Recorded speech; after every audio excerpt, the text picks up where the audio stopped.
Anandhi, sister எப்படி இருக்கீங்க? நான் நல்லா இருக்கேன் ஆனந்தி. வா டாக்டரை போய் பார்க்கலாம். சார் நீங்க இங்கே இருங்க, செக்அப் முடிச்சுட்டு டாக்டர் கூப்பிடும்போது சொல்றேன். சரிங்க. வா ஆனந்தி. போ.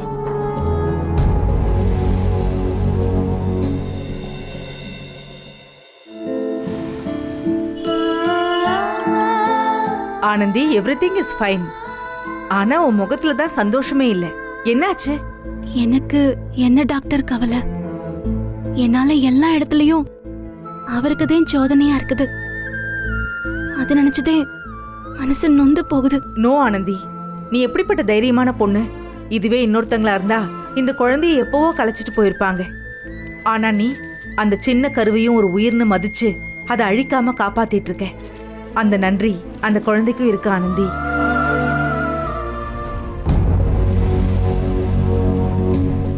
அன்பு.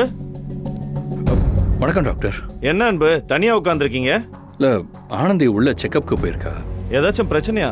இல்ல சார், ஜெனரல் செக்கப் தான். இப்ப கார்மெண்ட்ஸ்ல வேலை பார்த்துட்டு இருக்கும்போது தலை சுத்திருச்சு. இப்பெல்லாம் கொஞ்சம் அடிக்கடி தலை சுத்துற மாதிரி இருக்குன்னு சொல்றா. இந்த டைம்ல இதெல்லாம் ரொம்ப நார்மல் தான், பயப்படாதீங்க. இன்னும் 2 மாசம் போனா அதுவே சரியா போயிடும். நீ காயப்பட்டு கிடந்தப்போ அதுவும் அசைவில்லாம இருந்துச்சு. ஆனா நீ முழிச்சுக்கிட்ட உடனே அதுவும் சந்தோஷமா துடிக்க ஆரம்பிச்சிருச்சு. அந்த ஹார்ட் பீட்டை நீ கேட்டிருந்தா உனக்கே புரிஞ்சிருக்கும். என்ன சொல்றீங்க? நீங்க அந்த ஹார்ட் பீட்டை கேட்கலையா?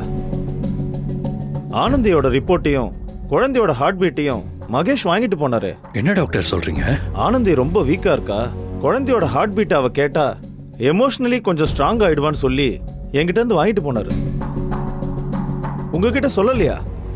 இல்ல, அது மறந்துருப்பாரு டாக்டர். ஆக்சுவலா கார்மெண்ட்ஸ்ல ரொம்ப சீரியஸான பிரச்சனையெல்லாம் போயிட்டு இருக்கு.